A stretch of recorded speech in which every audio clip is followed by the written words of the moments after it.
Thursday, June 30th, and this is your coffee break on the HAN Network, bringing you the latest local news. I'm Kate Czaplinski, and later in the show, our editorial director, John Kovach, will join me to take a look at the front pages of our community newspapers this week. We'll also take a look back on this date in history with Donald Ang, and Rob Adams will have your forecast and a Nutmeg sports update. But first, an emergency hearing will be held in a civil case against contractors hired to do renovations on a Stamford home where 3 girls and 2 of their grandparents died in a 2011 Christmas Day fire. WFSB reports that a hearing is scheduled today in Hartford in the wrongful death suit filed by the girls' father, Matthew Badger, against Michael Borsina, the main contractor. The hearing aims to find out why Borsina hasn't provided information requested more than a year ago. The city of Stamford says Borsina has knowledge regarding the allegations, which claim the home had become a fire trap as a result of incomplete construction. Court documents say that Borsina's attorney told the court he doesn't know where his client is and that he hasn't been able to reach him. And the Weston property where the remains of Jeffrey and Jeanette Navin were found is on the market for $1.3 million. Located at 89 Norfield Road, the house is currently owned by Sturgis Brothers, Inc., a Ridgefield-based construction company. Sturgis Brothers bought the 4-bedroom, 4,200-square-foot home from Thomas Kerrigan of Westport back in February for $600,000. Until then, the house had been abandoned for a number of years and was in disrepair. Last October, while doing yard work at the house, Kerrigan discovered the bodies of 56-year-old Jeffrey Navin and his wife, 55-year-old Jeanette Navin, underneath a tarp which was covered by a pile of leaves. The couple had been shot to death. Their son, Kyle Navin, and his girlfriend, Jennifer Valiente, have been charged in connection with their murders and are awaiting trial. The house at 89 Norfield Road sits on 3 acres of property and has been extensively renovated and restored. That property is being listed for sale by Camelot Real Estate of Weston. And the death of a Westport police officer has been ruled a homicide, and the man's family is looking to use his death to raise awareness about the stress on cops, according to Hearst, Connecticut media.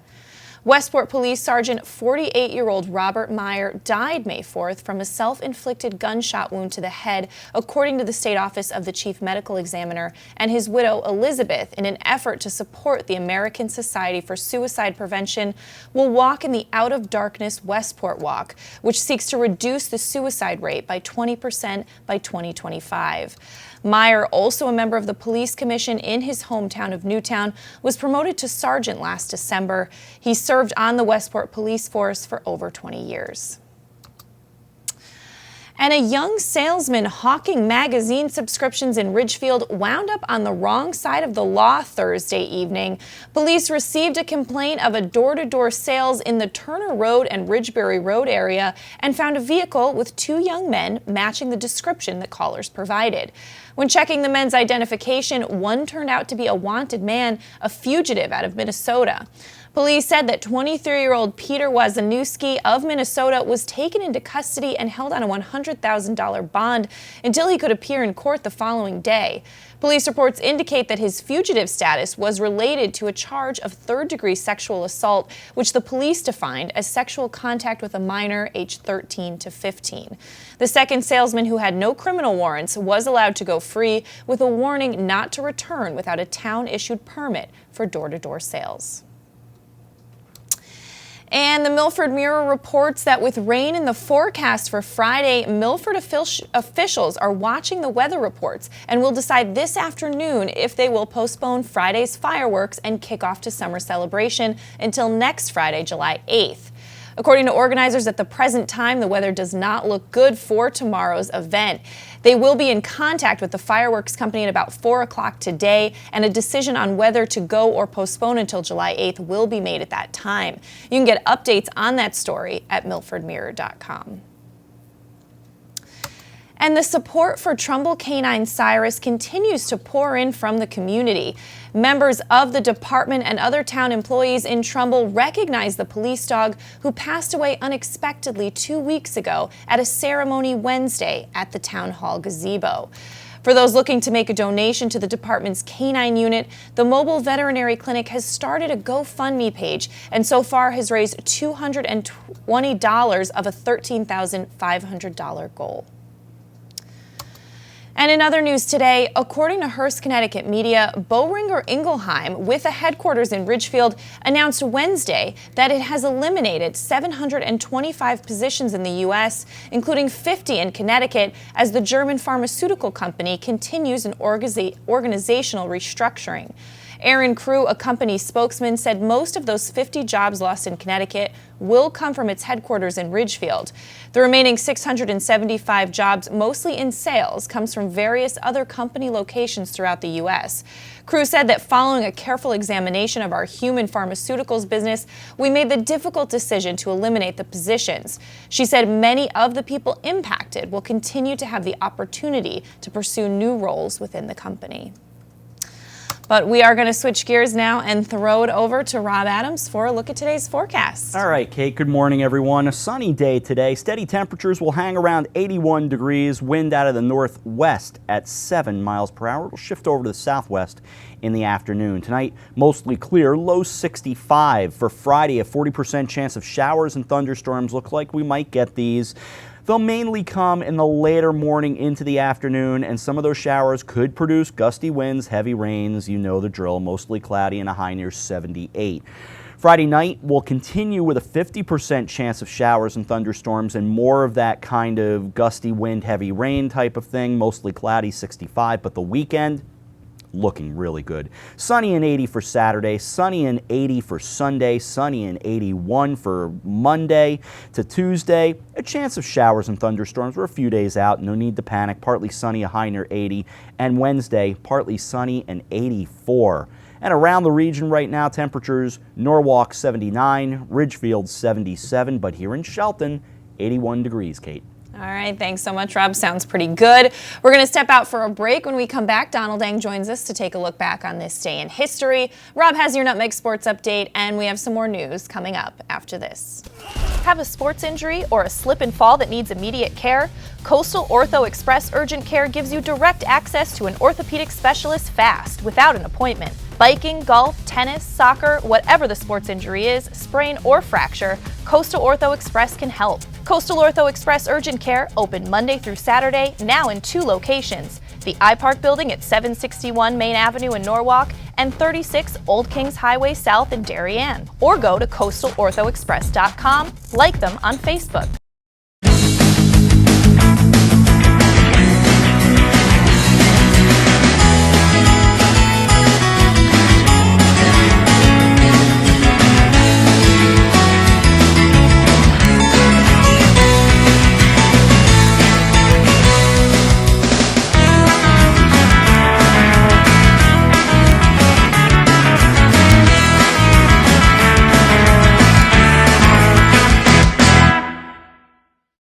Keep your future star active and happy this summer at Future Stars Sports Academy camps and clinics. The Academy is offering sessions throughout Fairfield County. Sign up for a week of basketball, cheerleading, football, or a multi-sports camp. At Future Stars Academy, children learn the fundamentals while under the supervision of qualified coaches. And what sets the Academy apart is its special Lessons of Life sessions, teaching values and focusing on building self-esteem, friendships, and honesty.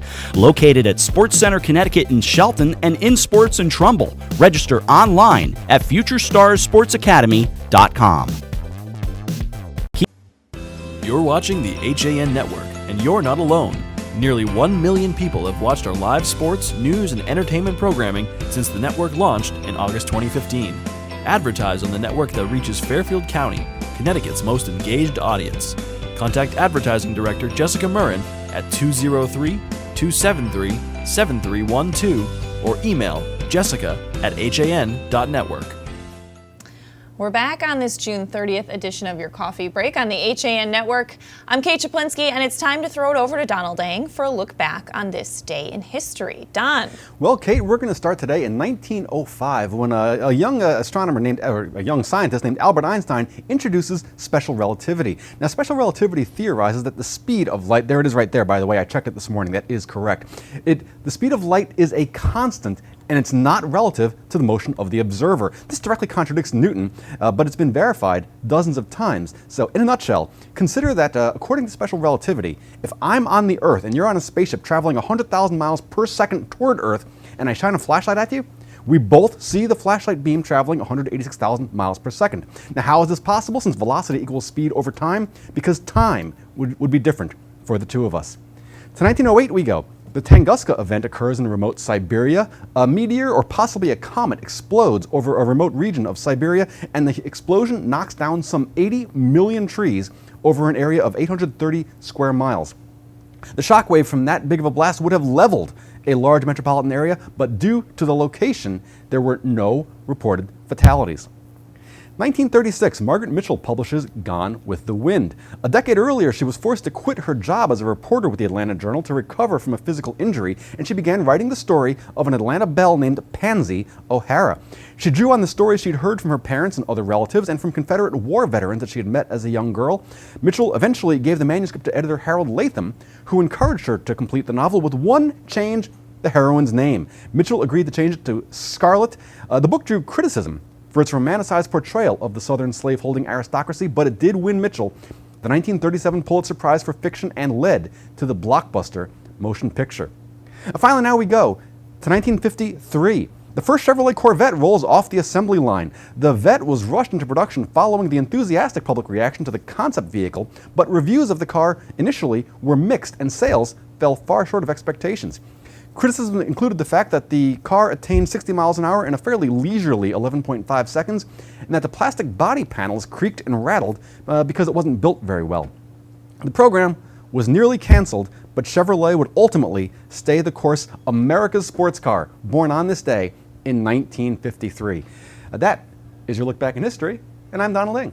All right, thanks so much, Don. Well, getting back to a little more news today, the town of Trumbull is asking its residents in the coming weeks and months for a combination of patience and a modification of driving habits when it comes to the intersection of Main Street and Broadway Road, as plans to expand the Long Hill Green Business District continue to move forward.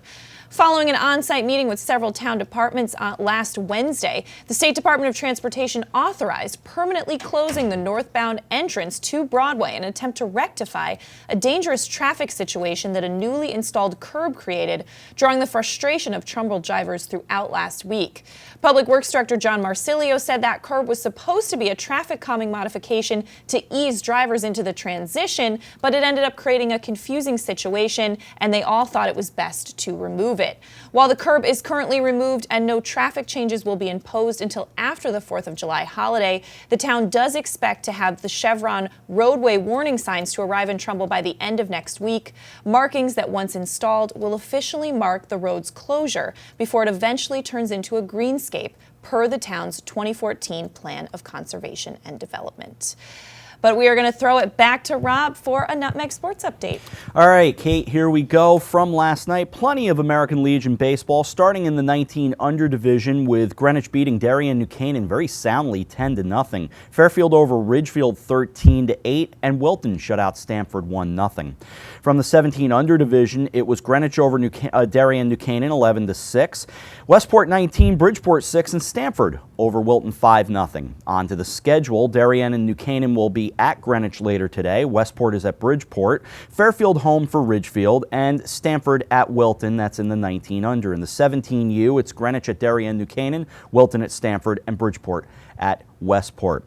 Bill Bloxham writes, Evan Warner singled to drive in the go-ahead run in the top of the 8th inning in Trumbull's 4-2 victory over Norwalk Revolution in the District 2 Babe Ruth 15 championship game on Wednesday night. Jake Teixeira ripped a one-hop double to the fence in center with one out. Warner then lined a hard single to right field for the lead. Chaz Stolba reached on a strikeout wild pitch later in the frame. He stole second and scored on Andrew Koch's RBI single. They will play for the state title beginning July 8th in East Lyme, while Trumbull swept the district, winning the championships at the 13, 14, and 15U age groups. Congratulations to them. The Danbury Westerners had the night off. They're back in action tonight at Plymouth, Massachusetts. The Bridgeport Bluefish grabbed a 4-2 win last night in Lancaster, Pennsylvania over the Barnstormers. That snapped a 5-game losing streak. Wellington Dotel's 2 RBI single in a 4-run 7th gave the Fish the lead for good. Former Yankee Jonathan Albaladejo went 7 innings to pick up the win, and the two teams meet again tonight. As for the New Britain Bees, they topped Somerset 8-7 for the second straight win. Greg Golson, another former Yankee, scored in the 8th inning on a wild pitch to take the lead for good. They conclude their series tonight in New Jersey. From the affiliated leagues, the Connecticut Tigers scored 4 times in the 6th to cruise to an 8-3 win over the Lowell Spinners at Dodd Stadium. The win puts the Tigers over the 500 mark in the New York Penn League. They continue that series tonight in Norwich. From the Eastern League, the Hartford Yard Goats had a bad night. Yes, Eric Gendron, I promise I am the worst. The New Hampshire Fisher Cats cruised to a 14-3 win in Manchester. 5 runs in the 4th and 6 more in the 7th made it a long evening for the Goats. They'll try it again later. The Stratford Breakettes play tonight as they host the New York Swag. Dave Stewart writes, the Eclipse Lacrosse Club U13 national team, which features 21 top players from the area, is taking its talents westward to Denver, Colorado this week to compete in the Warrior World Series of Youth Lacrosse. The tournament will feature 24 teams in 4 divisions, and the lacrosse action will certainly be at a high level. The Eclipse players were practicing at Dunning Field on Monday and Tuesday and will head to Denver for the tournament, which runs Saturday through Monday, so that's this weekend, July 2nd through the 4th. The final will be carried by ESPN2 at 4 o'clock from Sports Authority Field at Mile High Stadium, and that, of course, the home of the NFL's Super Bowl champion Denver Broncos. And finally, as we mentioned on Nutmeg Sports yesterday, today is the last day for John Kutzo, Executive Secretary of the FCAC, that's him on the left, as well as Assistant Commissioner Ralph King. Those two are heading into retirement. On the right in that picture is Dave Schultz, and that it is his final day as Athletic Director at Fairfield Ludlow. He officially replaces Mr. Kutzo effective tomorrow. We are not formally supposed to offer opinions as journalists, but those are 3 really good men, and we wish them really a lot of good luck. Dave will be great replacing John as commissioner of the conference, and John and Ralph, 2 great gentlemen that we wish absolutely all the best, and they'll be around. They're going to be heard from. They will certainly consult whenever they can, so best of luck, guys. That's sports. I'm Rob Adams. Kate, back to you. All right. Thanks so much, Rob. Well, in some more news today, Dr. William McCursey, Weston's new superintendent of schools, will make $272,000 in the coming fiscal year, which begins July 1st. His compensation is $257,000 in basic salary with a $15,000 toward an annuity. McCursey is replacing Dr. Colleen Palmer, who took the superintendent's job in Westport, where she will be making about $285,000 annually. According to the Weston Forum, McCursey's compensation does not include a monthly travel allowance, which will reimburse him for work-related travel expenses. His contract with Weston is for 3 years. And Bob Vitruba and his kindness bus, traveling the country to spread his message of 1 million acts of kindness, visited Walnut Beach in Milford Wednesday to meet with the Girl Scouts who are spreading their own messages of kindness. Check out this video by Milford Mirror editor Jill Dion. Rocks at the boardwalk at Walnut Beach in Milford aren't just any rocks. They're kindness rocks, painted by Girl Scouts, left for people to read or take home. On Wednesday, Bob Vitruba and his traveling kindness bus visited the troop to see their project and to talk about his own kindness mission. Hey, I'm Bob Vitruba from 1 Million Acts of Kindness. This is a mission I started over 9 years ago because of the Virginia Tech shooting, April 16, 2007. And I just wanted to try to make a difference. And what came through me was kindness, but having kindness as a goal. Besides the rocks, the Scouts talked about other ways to spread kindness. We can make new friends every day, and so like if they're sad, I can make new friends with them and know them, start to know them. I could donate to a charity, especially a children's charity, or a family that needs a home or needs food. I just try and make them laugh, start playing with them, get to know them, and give them a friend. We can help the animals by giving them food and making new friends every day. All right, great video there from Jill Dion. There's more of it, too, at milfordmirror.com. But we are going to step out for a break, and when we come back, John Kovach joins me, our editorial director. We're going to take a look at the front pages of our HAN newspapers this week, right after this. I really wanted something that felt like a home. Coming from a big house, I wanted the feel of a home as opposed to a condo. The construction is incredible, whether it's the floors, the fireplace, the moldings, the lighting. It's as peaceful as my home was in the middle of the woods. It feels like a house. It does not feel like a condo or a townhome. I feel like I'm in my house.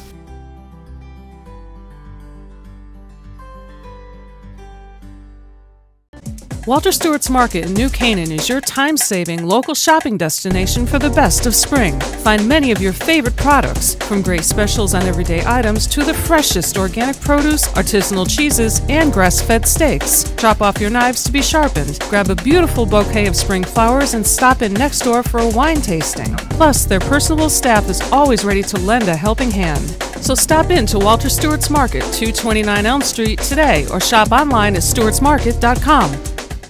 Mosquitoes, ticks, gone. Guaranteed. That's what Mosquito Squad guarantees as America's most trusted mosquito and tick control company. Locally owned and operated, over 90,000 homes have been protected by Mosquito Squad using their dual protection method for season-long protection, which includes barrier spray service for eliminating mosquitoes and adult ticks, as well as supplemental programs to increase tick control. They use only USDA organic options, which are safe and non-toxic. Contact them today at www.squadctny.com or 203-893-4309. Mosquito Squad. No bugs, no bites, no kidding. When it comes to local entertainment, we've got it all. From movies, local artists, etiquette, and more. Watch HAN Arts and Leisure every Thursday at 2 on the HAN Network. I'm Denise DiGregoli, the host of The Drive on the HAN Network. Join me Tuesdays for some motivational, intelligent talk with a little humor as we visit with people who live their lives mindfully. Tune in to The Drive live on Tuesdays, 12:30, here on the HAN Network. I'm John Kovach. I'm a newspaper editor. I'm a high school football coach.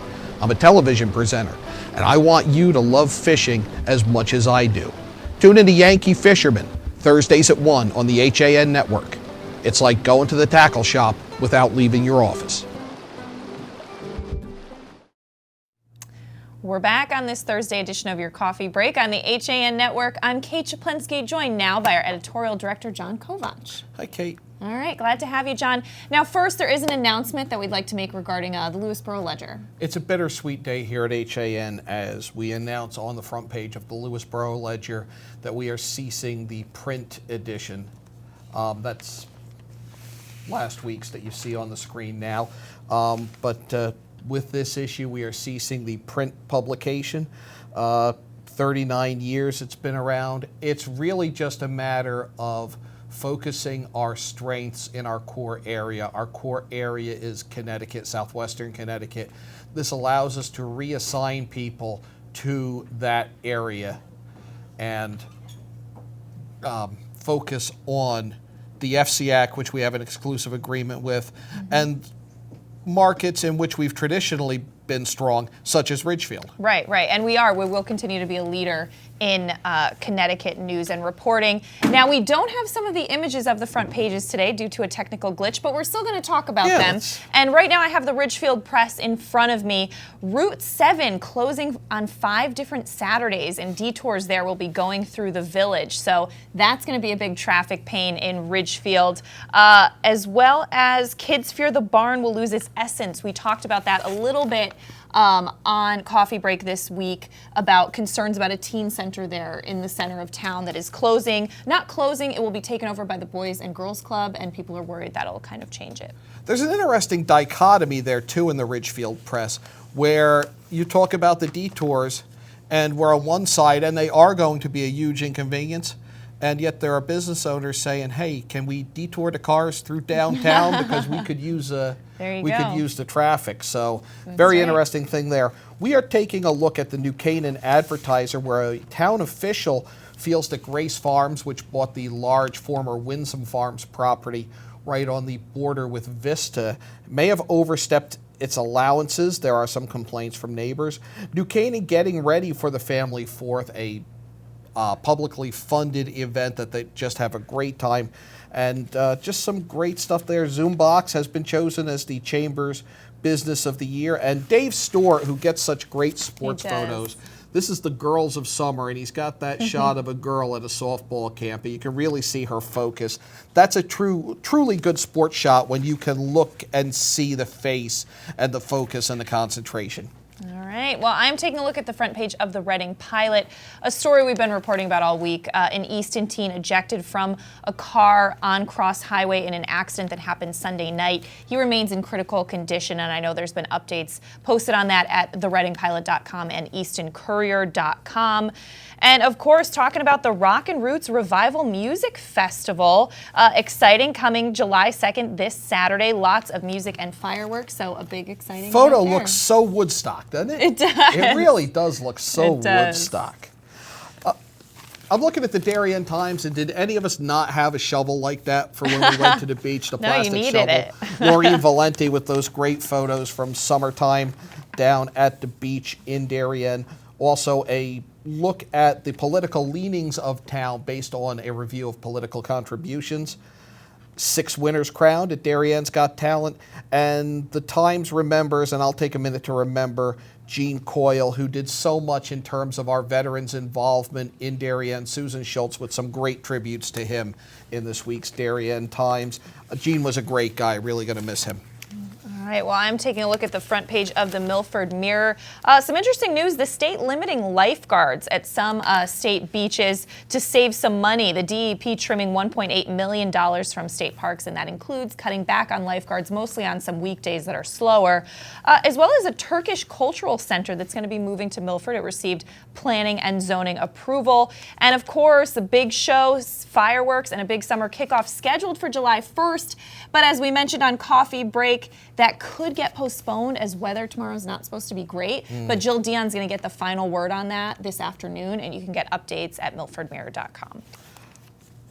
The Wilton Bulletin, we were talking about summer activities. A great shot, great series actually there. Brian Hafley got to spend the day at summer camp, and he got some wonderful shots of the kids there in Wilton. Their 4th of July celebration is Monday. They're scattered all throughout the weekends. A donation of $24,000 from the Wilton Police Benevolent Association in memory of late Officer T.J. Tunney.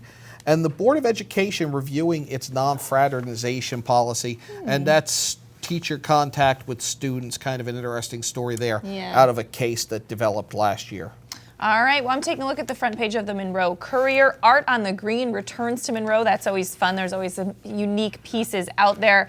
And the GOP saying no way to a mileage tax that Connecticut is looking into. I know there's been a lot of talk about that this week. Something that I think I'll talk more about with Josh on CT Pulse for sure. Be a good topic. It would be. And Nancy Grace headlining an upcoming women's luncheon for the Center for Family Justice. So that's a kind of a big get for them, and it's a great event to support. So. Easton Courier, of course, has the horrible story of the teen ejected in the Reading car crash, but also a great photo, and it's a column by Rob Walsh, who writes a kind of a slice of life column there, and he took the picture there of the kindness bus, which I actually saw on Sunday morning in Easton. I didn't know they were doing the whole area. Yeah. Kind of a neat idea. It's fun. And it's a great message. It is. All right, well, I'm taking a look at the front page of the Stratford Star. Speaking of a great message, Wayne's Walk just happened last weekend. And that, I believe, Wayne was killed by a drunk driver. He was. And now that organization seeks to raise awareness about that, prevent anyone from driving while intoxicated. They had their walk last week. A bizarre news story that we talked about this week, but several urns stolen from a Stratford cemetery. Just a really disturbing I'm still trying to vandalism come to crime. grips with that one. Yeah, it's very strange, and a lot more good stuff on the front page of the Stratford Star. Children from Weston, through Stars of Hope, are reaching out to the families affected by the mass shooting in Orlando, Florida there. Story on that on the front of the Weston Forum. Plus the annual honorees from the Weston Fire Department. Continuing discussion of renovations to the Weston Police Department headquarters, and fireworks, which are planned for Monday in Weston. And we have lists in our papers and on our website. You'll be able to find out fireworks in your town. That's right. All right, taking a look at the front page of the Shelton Herald quickly. Mentor and mentee share a strong bond. Really great story by Aaron Burke. Oh, actually by Dylan Haviland, who is the intern. That's great. And a Derby man killed in a Route 8 crash, which we reported about, a terrible motorcycle accident that happened on Monday. I'm just going to go back to the arts and leisure section where they have just a wonderful, wonderful photo there. The Summer Theater of New Canaan presenting West Side Story. Great play, and they do great Broadway quality productions. All right.